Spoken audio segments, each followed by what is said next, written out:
মানুষ কি বলবে?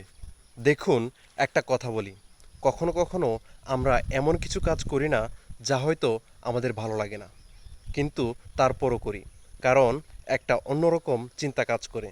যেমন সেদিন আমাদের পাড়ায় রাস্তা পরিষ্কারের কাজ চলছিল, সবাই মিলেমিশে কাজ করছিল, কিন্তু আমার শহীদুল চাচা সেদিন বাড়িতেই শুয়ে থাকতে চাইছিলেন।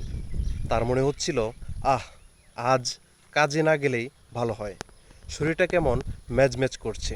কিন্তু হঠাৎ চাচার কানে এলো পাড়ার লোকজনের ফিসফিস শব্দ।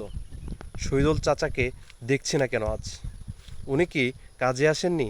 এই কথাগুলো শুনে চাচার মনে হলো, ধুর বাবা, মানুষ কি বলবে, সবাই ভাববে আমি বুঝি দায়িত্বশীল নই। এই ভাবনাটা আসার সাথে সাথেই চাচা আর দেরি করলেন না, দ্রুত একটি লুঙ্গি পরে বেরিয়ে পড়লেন। সবার সাথে কোদাল হাতে কাজ শুরু করলেন। কাজটা শেষ হওয়ার পর শহীদুল চাচার মুখটা আনন্দে ভরে উঠল।